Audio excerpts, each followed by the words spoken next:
I logged into Facebook but soon grew bored due to the fact that no one I wanted to talk to was online. I remember my friend telling me about a site the other day. He said lots of people got onto it and shared something called Creepypastas. Well, I decided to try it out. I went to the site and the first thing I saw was quite a creepy quote at the top of the page.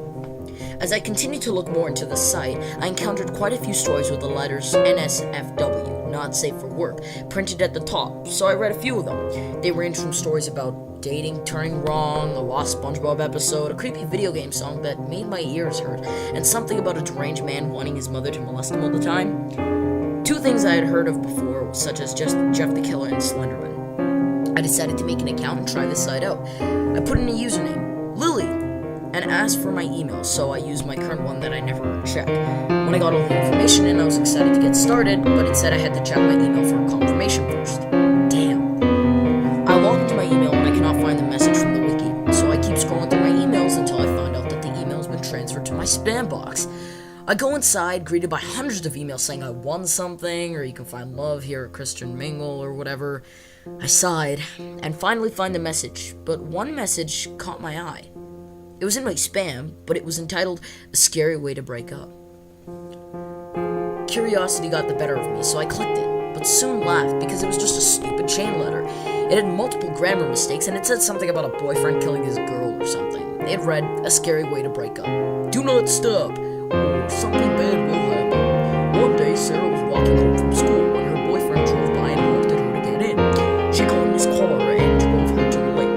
Her boyfriend said he was going to tell her something very important. Sarah could have sworn he was going to propose. However, he flicked her off, pushed her into the lake, and yelled, I am breaking up with you, you awful bitch. I hate you, and I think you should just end your life.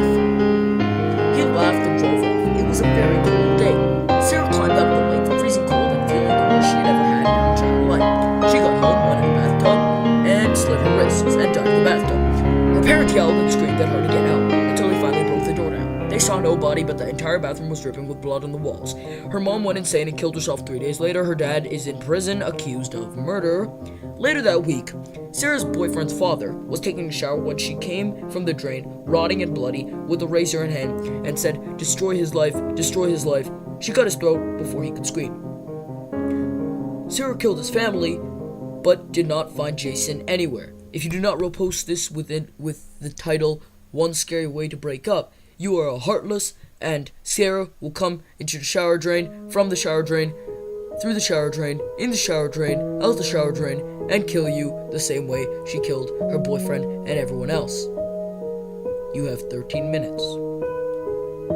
After laughing a few times at the chain letter, I closed the computer and looked out the window because a sound irked me. Terror took over. Sitting there, smoking with long legs and an ugly face, was my stupid ex. He threw down the cigarette, knocked on my window. I gave him the bird and closed the blinds.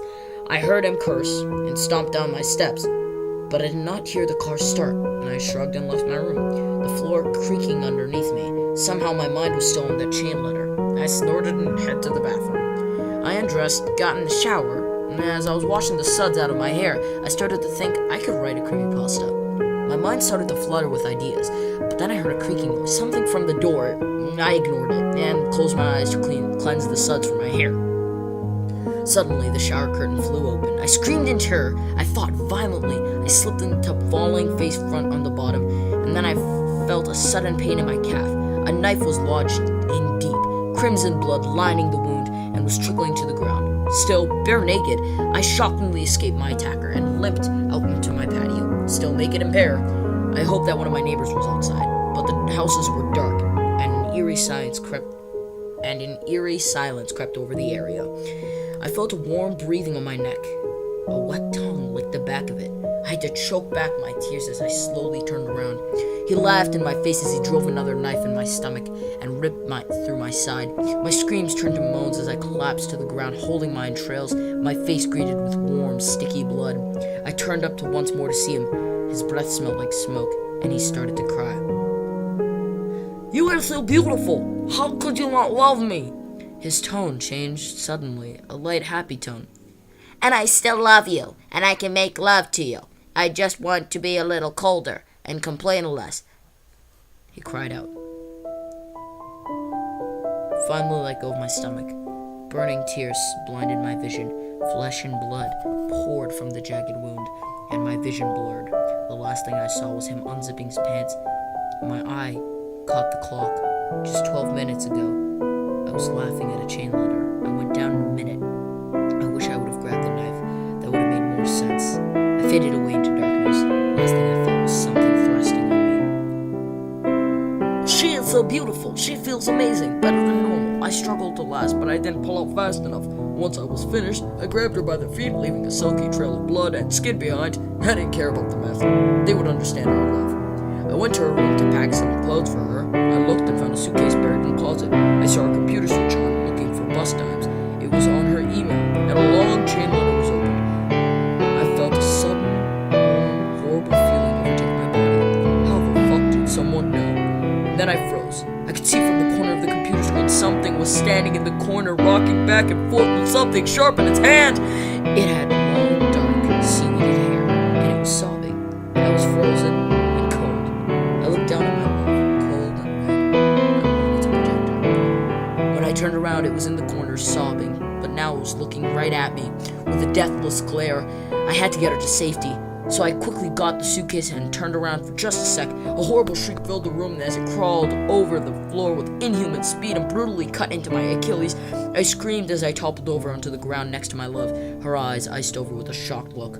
Don't worry, I will protect us. I crawled to the bathroom, not knowing where the thing went. I lifted myself to the sink and vomited into the white expanse, pain and stench overtaking my senses. Right as I looked into the mirror, it was there, crawling onto the side of the wall to me. I tried to move, but it jumped on my back, digging its razor claws deep into my flesh. I looked in the mirror and made out it was a girl. She started to shriek and lifted a glass shard to my neck. "Time's up, Jason," it croaked in a devilish voice. Before he could scream, Sarah ripped open his throat.